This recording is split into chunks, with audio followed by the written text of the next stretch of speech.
Hello, and welcome back to the History of Egypt podcast, episode 191, Libya -1.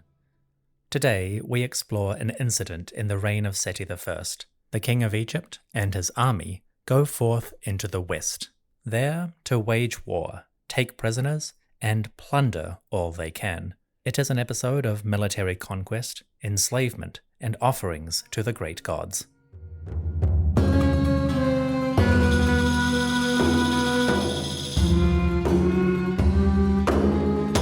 The year was 1298 BCE, approximately, regnal year 6 under the majesty of King Men-Ma'at-Ra. Seti I, the ruler of Egypt, was now half a decade into his reign. Previously, the king had led numerous campaigns and wars in the northern regions of Canaan and Syria. He had attacked, subjugated, and battled against numerous foes, and every time he had returned in glorious victory. At least, that is the image we get from Seti's royal monuments. The great temple of Karnak in the modern city of Luxor contains a full suite of Seti's war reliefs. Here, on the outer walls of the king's hypostyle hall, we find many scenes of the pharaoh going to battle. Most of these images seem to focus on the north, the series of campaigns that King Seti led into the lands of Sinai, Canaan, Lebanon, and Syria. Across the wall at Karnak, most of Seti's images deal with this region. But among those scenes, there is one geographic outlier, a scene in which Seti does not go north, but rather wages war in the west. Seti's Libyan war is a strange interlude in his Karnak war reliefs. It's the only scene out of all the surviving areas that shows a campaign somewhere other than the north. Amidst all his glorious conquests, Seti suddenly makes a detour to attack the Libyans. The war itself is depicted in 4 major scenes, showing Seti attacking the Libyans, defeating their chieftains, gathering up prisoners, and then presenting his victory to the gods. It is a whirlwind of military and religious imagery. The scene itself is large and quite elaborate, and before we begin, I should note, if you want to see these images, and all of Seti's war reliefs, you can find a study by the University of Chicago, which is available free on their website. I'll put a link in the episode description should you wish to follow along. Seti's Libyan war stands out from his other images in certain key respects. As I noted, it's the only scene not dealing with a northern battle or campaign. Additionally, it's one of the scenes that does not include any specific date or definitive point of reference. Seti's attack on Libya could technically have happened any time during his reign, and different scholars have placed it around different points in the story. For my chronology, I am following the record of Professor Anthony Spellinger, who is the foremost expert on Egyptian warfare and the history of pharaonic campaigns. In 1979, Spellinger published a study of Seti's war reliefs and made a reconstruction of their most likely historical sequence. In his account, the attack on Libya probably took place somewhere around year 6. That would put this war approximately in 1298 BCE, at least in my version of the ancient chronology. Other scholars may give different dates for this particular event, which is perfectly legitimate. But I am following Spellinger, so I'm going with year 6. Putting aside the date, the rough historical context for this war is even harder to pin down. As we will see later in the episode, historians and archaeologists really don't know much about the ancient Libyans. In fact, most of what we do know comes from Egyptian sources like the battle reliefs of King Seti I. As a result, our information is extremely one-sided and paints a very negative picture of these ancient peoples. So, as always, take Seti's references and images with a grain of salt. The Egyptian pharaohs have their own agenda and ideas which they are pursuing when they create these monuments. The campaign into Libya is artistically and historically complicated, but it is also fascinating and an excellent example of Egyptian ideology and their relationships with the outside world. Now then, Enough introduction. Let us begin the War of Sety I in the western lands of Libya. Sety's images of the Libyan war begin like that. We find the king upon his chariot, charging into battle. The enemy tumble about, thrown down by the Pharaoh's onslaught. The king is a skilled warrior. He has tied the chariot reins around his waist, and with his free hands he wields a khopesh sword and a bow and arrow simultaneously. The war cart bounces on the terrain, but Sety has taken precautions. From the handle of his khopesh sword there is a strap of leather which is tied around his wrist, keeping the blade close to him should it fall from his hand. On his back he carries a quiver, which is now empty of arrows, but another quiver is attached to the body of the chariot, and this one is still full. The king has clearly fired at least one volley of arrows, and now he uses his bow as a melee weapon. The king reaches out, catching a Libyan chieftain in the string of his bow, and ensnaring him like a deer or gazelle. From the get-go, the scene conveys an image of unstoppable force as the king, larger than life and towering over his enemies, rides forward into the melee, driving all before him. Naturally, the enemy themselves are incapable of withstanding the attack. The Libyans tumble over one another, forming a chaotic mass as the horses and the war cart of Sety drive over the top of them. The Libyan chieftain, the largest figure in their group, stands in front of Sety's horses, where he has been caught by the Pharaoh's bow. He raises his arms begging for mercy, but the king is showing none. Today, the scene has lost almost all its colour, but tiny traces do survive, and archaeologists can compare these images with other ones that are known from tombs and artifacts. In one reconstruction by the British Museum, we have a brightly painted version of the scene. Here, the Libyans are coloured yellow. They wear long cloaks, which are knotted around the neck, and they sport the characteristic feather in their hair.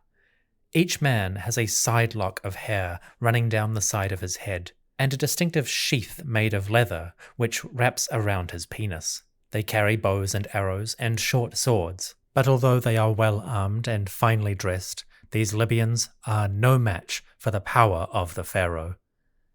Again, most of the colour has disappeared, worn away by time and the elements. But tiny traces do survive, and scholars from the University of Chicago have published detailed studies of Sety's war reliefs, including the scraps of colour that remain. In their description, the battle was once brightly lit, with a green border and a sky of deep blue. The flesh tones of Sety and his horses were red, as were the animals' hooves. In their description, the Libyans themselves also had reddish skin, which differs from the British Museum reconstruction. The clothing of the Libyans was a mixture of blue and yellow stripes, greens, blue tips, and red fringes. Sety's horses wore blankets on their back, with blue and green around the neck. The king himself wore a red shirt, but this was later changed to green. Sety's bracelets, armlets, and collar were blue, just like his crown, and the quivers for his bow and arrow were green with a blue border. The bow itself was yellow with green at the middle and the ends, and the bowstring was red, as were the reins of his horses. So, while today the scene has faded to the dull yellow of sandstone, once upon a time it was bright and vibrant, with colours of fertility, the green of growth, colours of nature, the yellow desert, the red earth, and the blue sky, and the colours of combat, the red of the horses, the red of leather, the red of spilled blood. Above the scene of Sety charging into battle, columns of hieroglyphs described the event. The king's cartouches appear, with the description of Sety as the lord of the two lands, Men Ma'at Ra, the lord of appearances, Sety, beloved of Amun. And behind the king, a falcon, Horus, flies to protect him, with the caption saying, Horus, the strong of arm, the lord who performs rituals. May all protection, life, stability, and dominion attend on him. Then, above the battle itself, there is a description of Sety as a triumphant warrior and a representative of the gods. The hieroglyphs call him, quote, The good God, the strong-armed, the Lord of power, who is valiant like Montu, the war god. He who fights and captures in every foreign land, a hero without equal, who achieves with his strong arm, so that the two lands know, and so that the entire land shall see. He, Seti, is like Baal as he treads upon the mountains. Dread of Seti has crushed the foreign lands. His name is victorious, his power is strong, and there is none who can withstand him. Seti rides, the Libyans fall, and in the grim wastes of the Sahara, there is only war.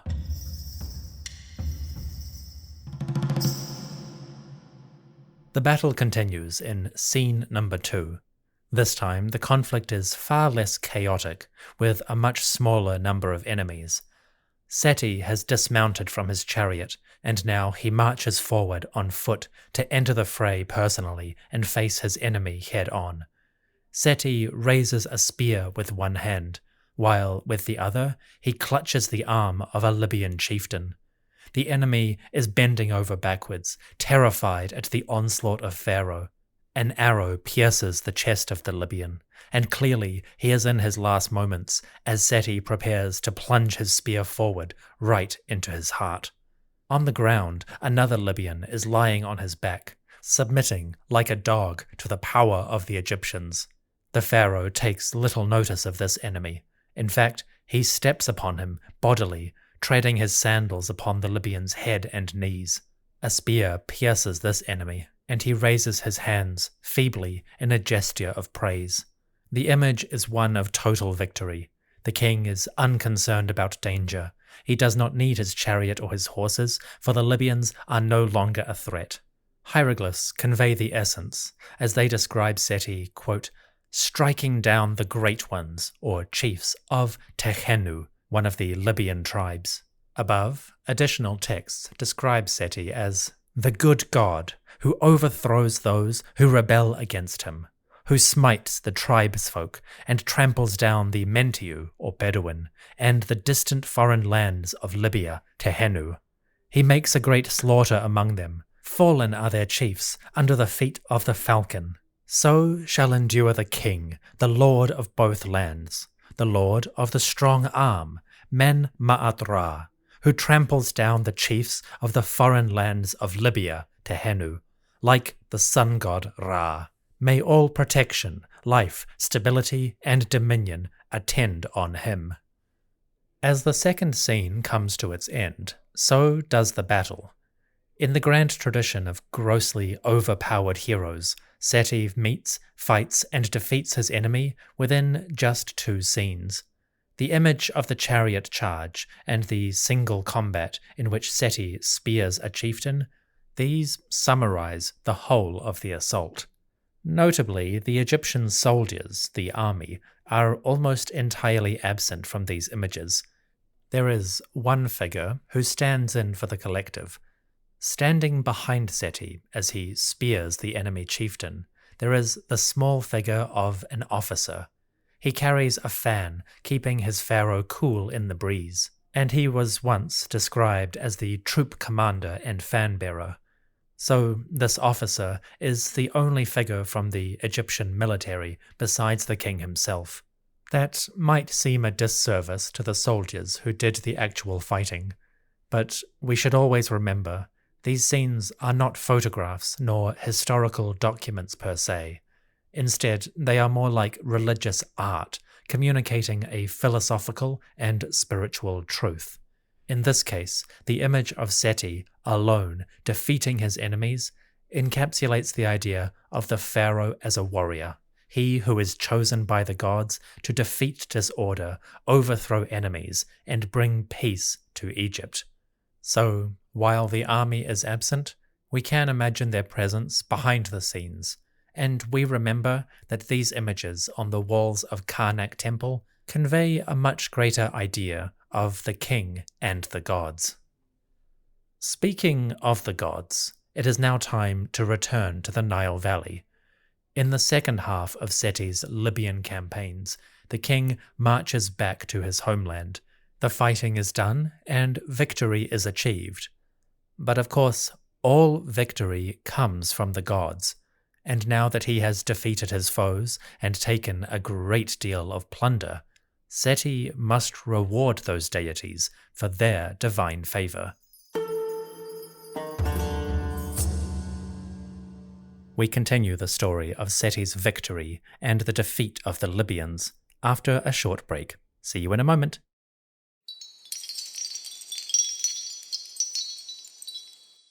His victory complete, Seti now returned to Egypt. In scene number 3, we find the king in his chariot once more. This time, the action is directed towards the left, that is the eastern end of the scene. Seti rides his war cart slowly. The horses are trotting rather than charging, and ahead of them, long trains of prisoners march before the pharaoh. The Libyans walk in 2 ranks or registers. They are well dressed, wearing long robes and the distinctive feathers in their hair. They also have the distinctive apron or penis sheath hanging down the front of their outfits. The Libyans are prisoners. The figures are bound in distinctive ways. Some have their elbows tied together, some their wrists, and some raise their arms above their heads, twisting and contorting as if bound tightly in this position. The hieroglyphs describe them simply as, quote, the great ones, or Weru, of the foreign hill countries of Libya, Tehenu, those who did not know Egypt, end quote. So the 2 ranks of prisoners march slowly, bound and tied together, and the hieroglyphs label them as those outside of Ma'at, for they did not know or acknowledge the supremacy, power, and order of Egypt and its divine rulers. The Libyans are outlaws in the literal sense. Once they were beyond the pharaoh's authority, but now Seti's victory has brought them home. Behind the prisoners, Seti rides triumphant. A couple of small details stand out here. The king has replenished his arrows once again, and his quivers are full. He is wearing a scarf or a streamer that hangs down off his crown. And while the Libyan captives march ahead of the pharaoh, there is also a group of prisoners who seem to be attached to the war cart itself. Poking out at either end of the king's chariot, we see the heads of Libyan chieftains. It's not clear if these are supposed to be literal heads that the king has decapitated and hung from his war cart, or if it is a symbolic representation, the idea of captives bundled together under Pharaoh's authority. Behind the king, a fan-bearer marches with a large plumed fan. The fan-bearer himself is not human. He has a human's body, but his shoulders and head have been replaced by an Ankh symbol, as if life itself follows behind the king, giving Seti its protection and bestowing the air or breath of life upon him. Finally, the pharaoh's horses trot spiritedly. They are richly decorated, with sun discs attached to their harness. They have plumes capping their heads, and scarves or streamers flutter behind. The colors have mostly disappeared, but tiny traces say that the horses were originally reddish-brown, but they had yellow blankets over their backs. Delightfully, we also get the names of these horses. Just above the chariot team, a band of hieroglyphs records the name. They're not the names of the individual horses, but rather their names as a pair of war steeds who pull the pharaoh's cart. In this sense, they are called the first great chariot team of His Majesty, which is called Imen Neket, or Amun is victorious. Little details like that, the naming of the horse teams, begin to show up during the reign of Seti I, and they become incredibly common under his successor, Ramesses II. It's one of my favorite details of their military art, and in the future we'll meet these horse teams in greater detail.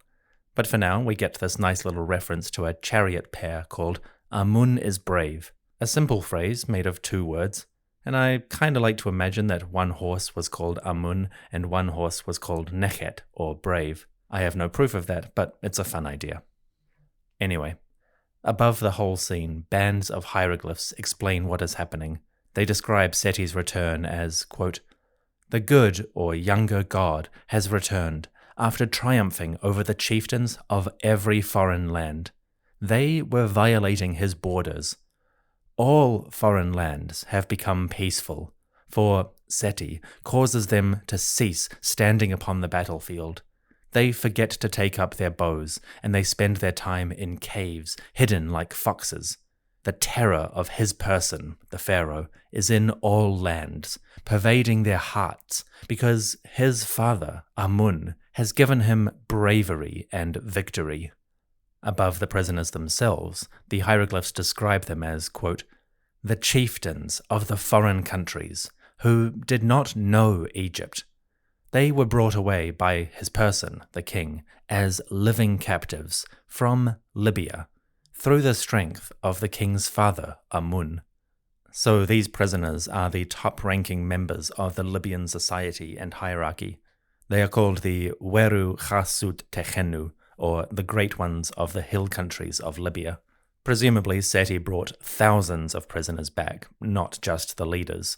But in these scenes on the walls of a temple, it is most appropriate to emphasize the powerful and the privileged.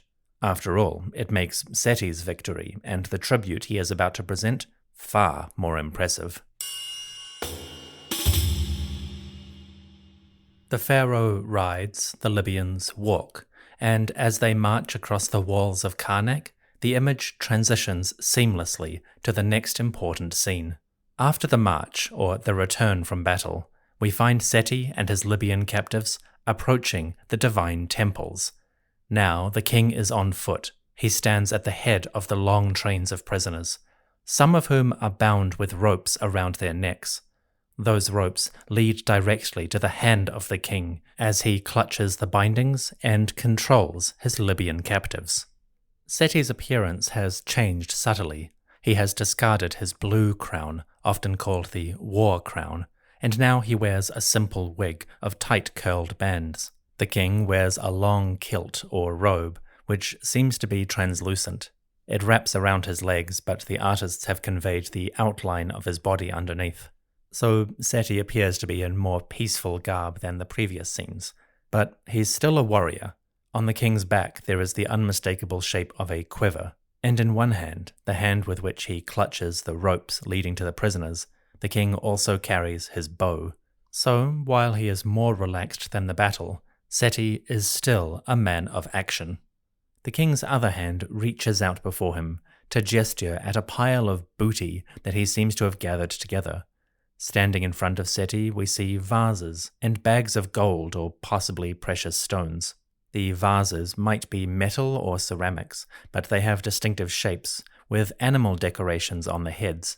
We have seen these kind of items before, particularly in tribute scenes from the mid-18th dynasty. Vessels like these appear to be products of the Mediterranean coastal communities. They are known from the Levant, up in Syria and southern Anatolia, but also in Crete and mainland Greece. Perhaps these Libyan captives, whom Seti brings back, had been trading with people across the sea from the Mediterranean coast.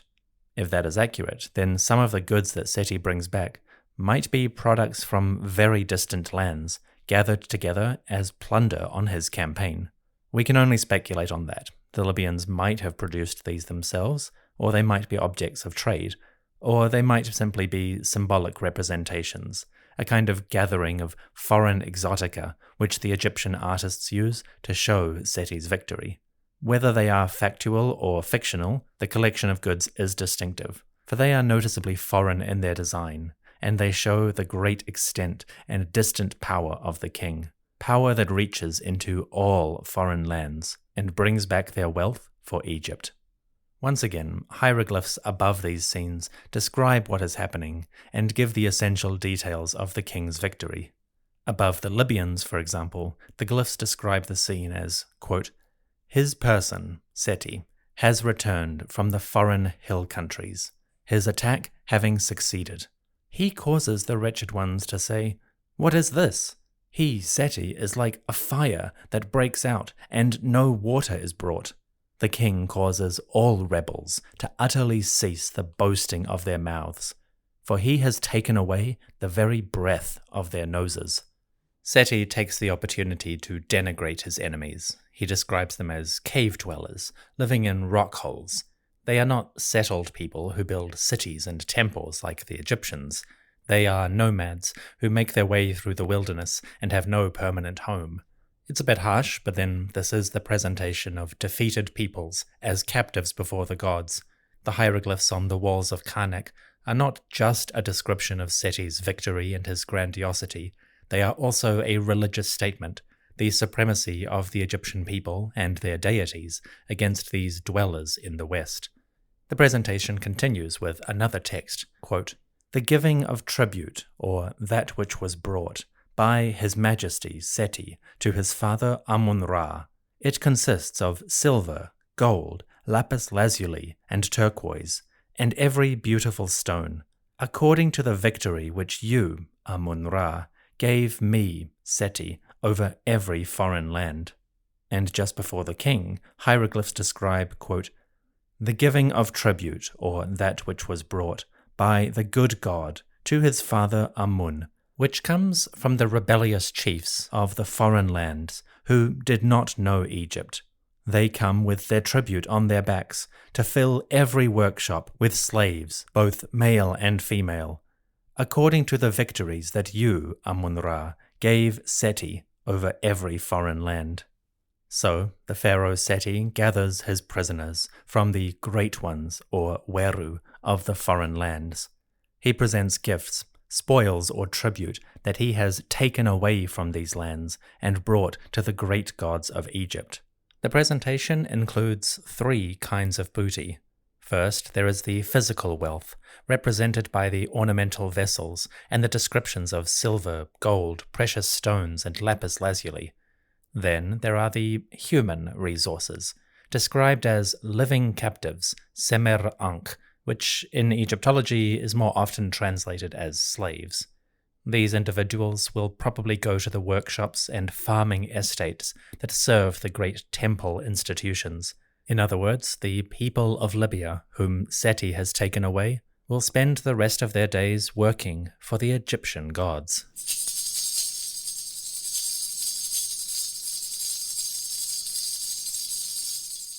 Finally, we come to the last chapter of Seti's Libyan war. In this scene, we find the gods themselves receiving the tribute of the king. In the second half of the presentation images, we see a great glittering shrine. It appears like a golden box, kind of similar to the shrines found in Tutankhamun's tomb. The top of the shrine is adorned with uraei, or cobras, who wear sun discs on their heads. This is presumably the shrine at the very heart of a great temple, and since these images are carved on the walls of Karnak, we can assume that it is taking place within this very sanctuary. Within this shrine, we find three deities. The first, on the right, is the great Amun-Ra himself. The god sits enthroned upon a plinth or dais. He clutches a was scepter representing dominion, and there seems to be the tail of a bull hanging off his belt. That is a classic symbol of royal power and strength and virility, and Amun, as a king of the gods, is very much a royal figure. The god's upper body and head have disappeared because the stone in this particular section has broken away, but we can see his crown. Amun wears his distinctive headgear, a sort of flat cap slightly curved, with two enormous plumes emerging from the top. These plumes, which might be ostrich feathers or possibly palm fronds, are the distinctive symbols of the deity. So although the image has been partially destroyed by time, we still know it is the great Amun-Ra.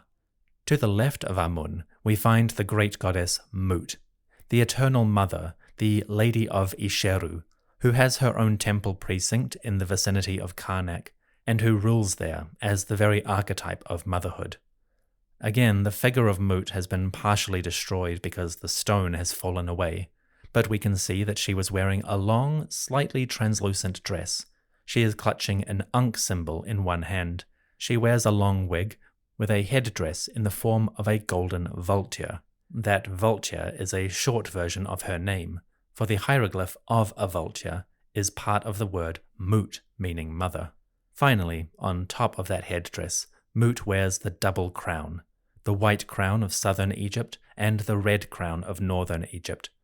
This encapsulates her royalty, She, like her partner Amun, is a ruling figure, a being of supreme authority within the cosmos and on Earth. Finally, the third figure is the son of Mut and Amun. His name is Khonsu, and he is the lord of the moon. Khonsu stands just beside his mother. He is wrapped in a white shroud, or possibly bandages, that kind of make him look like a mummy. He has a long braid of hair running down the side of his head, which represents his youth. Because he is the son of Mut and Amun, he is eternally a childlike figure beside his great parents. On top of his head, Khonsu wears a distinctive piece. It is a crescent moon that curves upwards to either side, and between the horns of this moon there is a full disk, representing the full moon. So Khonsu has quite an elaborate appearance. The three gods are within their shrine, which might be the temple of Karnak itself, or might be the literal shrines at the heart of their sanctuaries.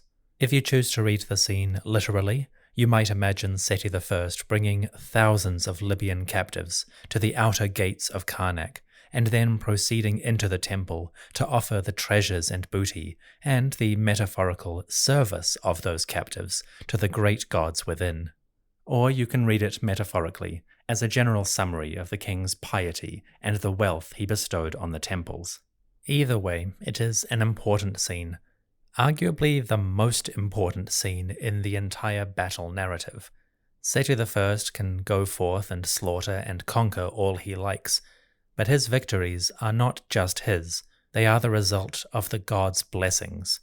And so, at the conclusion of his victory, Sety must return to Egypt to honor those gods with the tribute they deserve. Of course, the gods are grateful for their son's generosity, and in the final part of this scene we have 3 speeches, one from each of the deities involved, who receive the tribute and plunder that Sety has brought, and bestow their thanks and blessings upon the king. The first to speak is Amun-Ra, who says to King Sety, quote, "O son of my body, whom I love, Men Ma'at-Ra, Sety I, my heart is glad through love of you, and I rejoice at the sight of your, Sety's, beauty. I set the war cry of your person upon every foreign land. Your mace is upon the heads of their chiefs, and they come to you in unison, to the beloved or cultivated land, that is Ta-Meri or Egypt, and they carry all their goods as tribute upon their backs." End quote. So Sety gives these gifts, material and human, to Amun-Ra, and Amun-Ra basically praises himself. The god speaks about how he is glad to see Sety, and how through his power he has brought all foreign lands in tribute to Egypt. If you treat the god like a person, it sounds kind of self-aggrandizing, but from a political and religious perspective, it is an important message. Sety I is emphasizing the fundamental link between the king of the gods and the king of the earth. He, Sety, achieves his victories because the gods are behind him. His rule, his conquests, are divinely ordained. So Amun gives victory, and he communicates that through his speech. One excellent detail is the idea that Amun-Ra spreads the pharaoh's war cry, or hem-hem, across every foreign land. Of course, this is just a short way of saying that Sety is victorious against every enemy. When he charges into battle and shouts his cry against the foe, it is as if Amun-Ra himself is bellowing at his back, and the enemy cannot resist such force. But if you wanted to imagine Amun's speech a little bit more dramatically, you might envision Amun-Ra causing thunder to crackle through the sky, or even the literal roar of a god.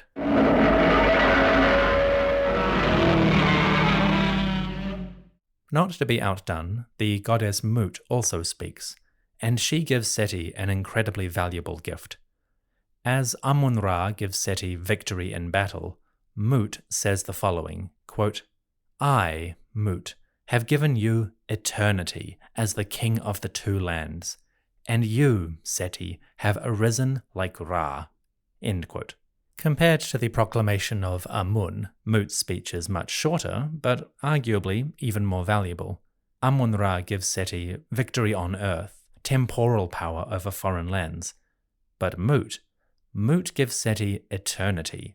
She gives him everlasting power as a ruler, and she connects him with the eternal cycle of the sun. It is a powerful gift, although slightly generic, one worth its weight in gold. Finally, Khonsu's speech is also relatively short, but it has its own power. The god of the moon, son of Amun and Mut, says the following, quote, I, Khonsu, have given you, Seti, victory against the south and victory against the north. May all life, stability, and dominion attend Seti like Ra. End quote. Khonsu follows his father Amun, and he gives Seti victory in this world. He references victory against the south and the north, which presumably refers to the southern foreign countries, that is, Nubia or modern Sudan, and the northern foreign countries, that is, Canaan, Lebanon, Syria, and the Hittites.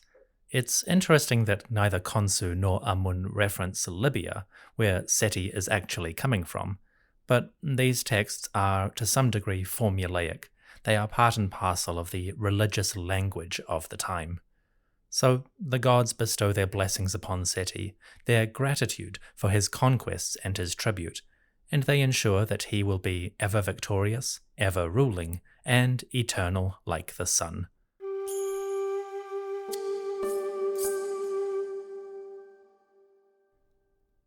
Seti made his attack, and the armies or the people of Libya fell in battle against the pharaoh's onslaught.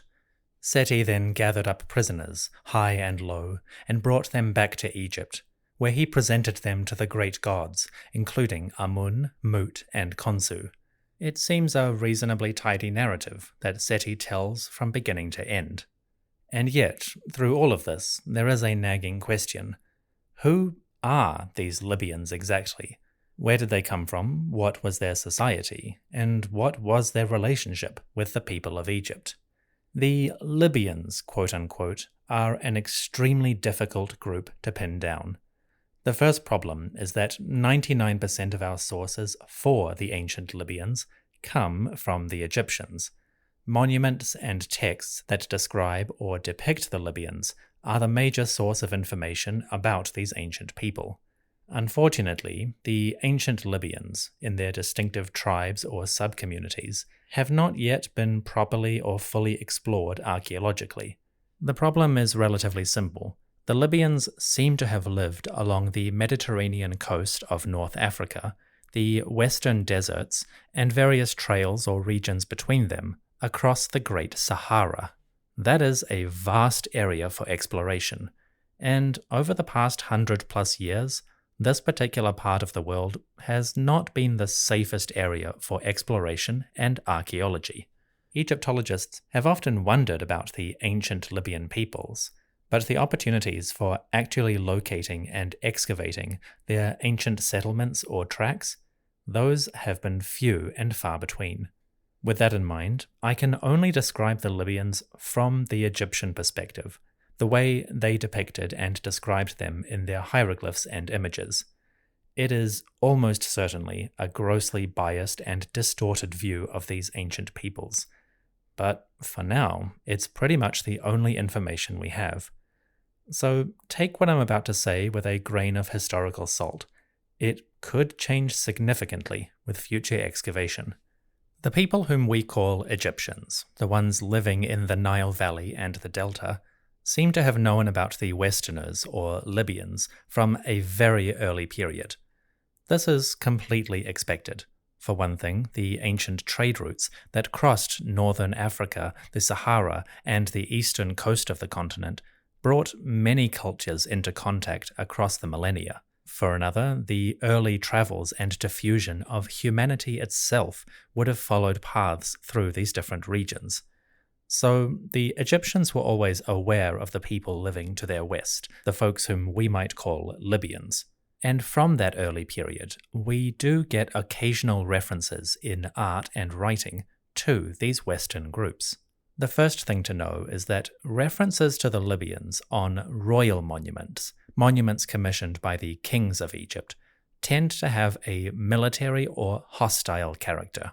And this goes right back to the early periods. From the Old Kingdom, around 2400 BCE, we start to get references in royal art and texts to the Libyans as an outside group.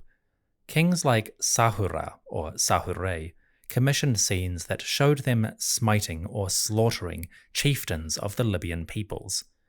It's not clear if these images are symbolic, representing the king's power over all lands, or if they reflect genuine events and wars. Either way, they reveal the essential priorities of the Egyptian kings. They are the representatives of Ma'at and the gods, and so anybody who is outside their authority must be attacked and destroyed. Moving forward, though, the picture starts to get more nuanced. During the 18th dynasty, say 1500 BCE and later, we start to find Libyans appearing in Egyptian art. This time, they are not depicted as enemies. Instead, they appear as soldiers. During the 18th dynasty, particularly the reigns of Akhenaten and Tutankhamun, we find images of Libyans among the soldiers of Egypt.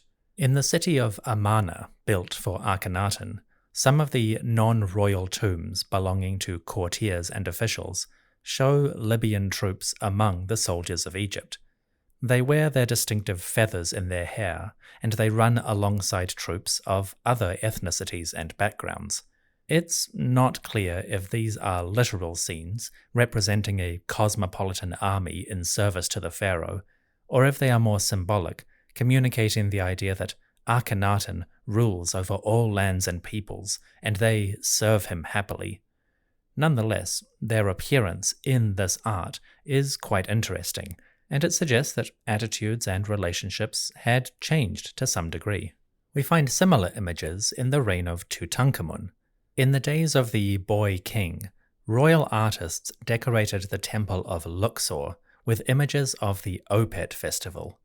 That is the annual celebration for the gods of Luxor temple, and one that involved grand processions and parades. As part of these images, we find Libyan soldiers celebrating and dancing within the royal procession.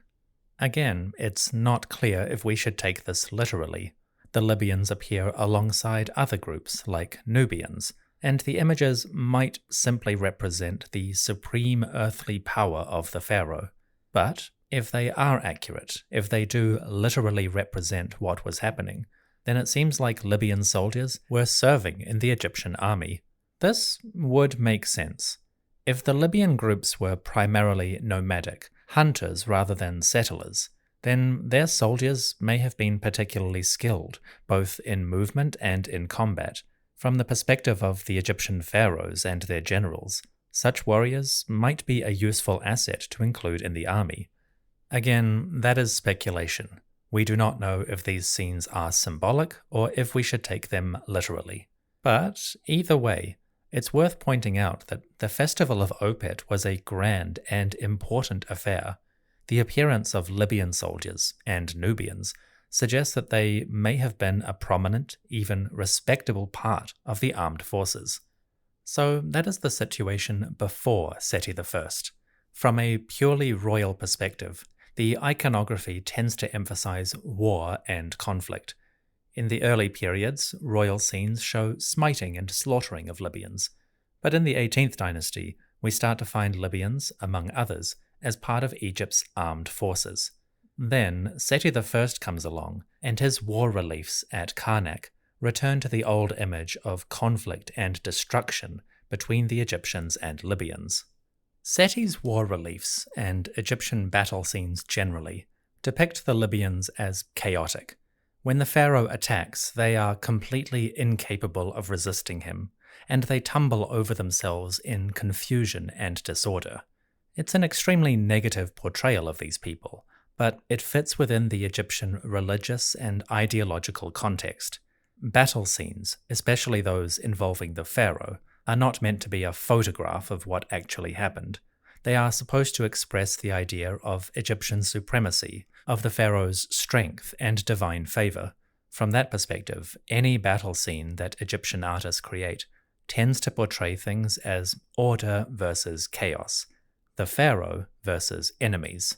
That's a problem for art historians and scholars interested in the Libyans as a people. We can study these images to get an idea of costumes, how the Libyans might have dressed and armed themselves, but it tells us nothing about how they were organized or how skilled their warriors may have been. Researchers have tried to uncover certain details. In the 1990s, a scholar named David O'Connor did an extensive study of the Libyans as they appear in the New Kingdom art and records. O'Connor's conclusions were preliminary because the evidence itself is so thin and so exclusively Egyptian in its point of view. But at the very least, O'Connor was able to argue that the Libyans probably had their own sophisticated military organization. They may not have been capable of withstanding a full pharaonic army, well-armed, well-trained, and experienced in battle, but that did not necessarily mean they were ineffective or weak as soldiers. It's a fair argument, and it is supported by the Egyptian evidence. As we mentioned earlier, we find Libyans serving in the armies of the 18th dynasty. Assuming those scenes are accurate to life, we can at least assume the Libyans had some degree of military and martial skill. After all, why would the pharaohs employ them if they were not good warriors? That is awfully tentative and preliminary, but sadly, that's the best we can say based on the Egyptian evidence. The pharaohs, like Sety I, have explicit reasons for showing their enemies as weak and disordered. It helps to reinforce the natural cosmic order in which the Egyptians believed. But the Libyans themselves get the short end of that depiction. Whatever military, social, or cultural sophistication they may have had, much of that has disappeared, and what survives is the distorted pharaonic image.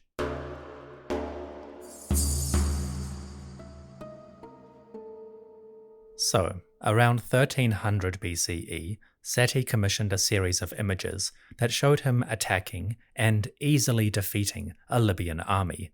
He brought the peoples of this region back to Egypt to work as slaves in the great temples. It is a classic image of pharaonic victory, of supremacy over their enemies, and the power of the Egyptian gods. Curiously, the story after the reign of Sety I would actually continue in that vein. Seti's Libyan War is not an isolated incident. In fact, it seems to merely be the prologue in a story that would unfold over the next 120 years.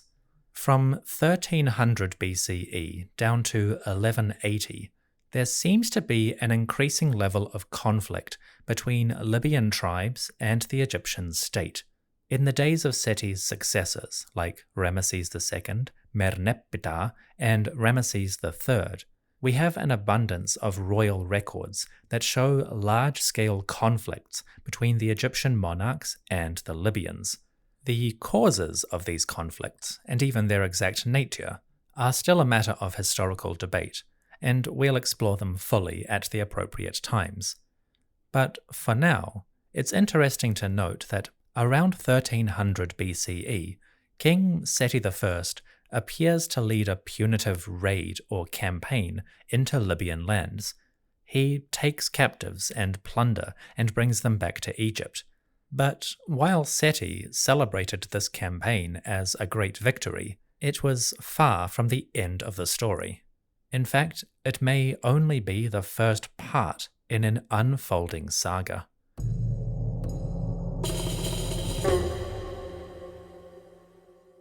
In 1300 BCE, the Pharaoh of Egypt, Men-Ma'at-Ra, led a campaign to the west.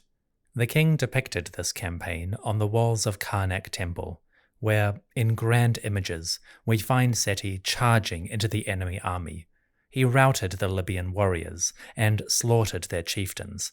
Then, the king gathered up prisoners and plunder and brought it back to Egypt. The Libyan peoples, whom Sety took, went to the great temples, there to work as slaves on behalf of the great gods.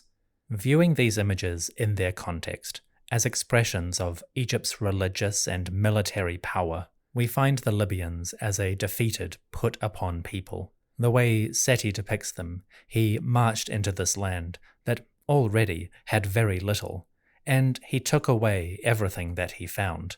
From that perspective, one might say that Seti found Libya at level 0. Following his attack, it was down to -1.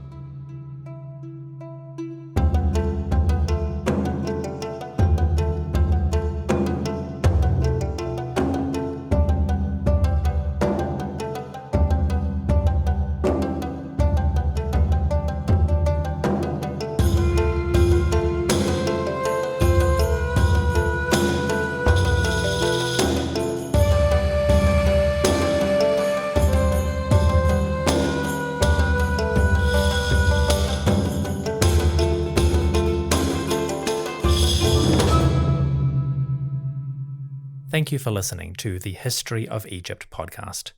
Next time, we return to the Nile Valley. The wars of Seti I are coming to their end, and the king has some important business to deal with at home. Most immediately, there is a lingering religious question around this king's identity and his role as a pharaoh. As a king of Egypt, Seti is the incarnation of Horus and the son of Osiris. But as a human, Seti is named after a deity whose relationship to Horus and Osiris is ever so slightly complicated. How did Seti, whose name invokes the god Seth, reconcile his identity with his role as a king of Egypt? We explore that in the next episode. Before I go, I would like to thank the supporters of this episode. That is, all of you. Thank you so much for listening, and I hope you've enjoyed the show. I would like to give a special shout out to the priests, my top tier supporters on patreon.com. As a thank you for their generous support, the priests get a special personalized shout out at the end of every episode. In January of 2024, when this episode was recorded, the priests were Veronica, Ashley, Nadine, Kyla, Evan, Andy and Chelsea, Mykost, Yola, TJ, Terry, and Linda. Folks, you are all too generous, and hopefully your homes will remain safe from invasion or desecration by rampaging pharaohs. May the great gods bless you and your families, and give you an eternity like Ra. Thank you for your generosity. And thank you to everyone who supports the show, either on Patreon as a subscriber or in the general public as a listener. I am grateful to all of you, and I hope you've enjoyed the show.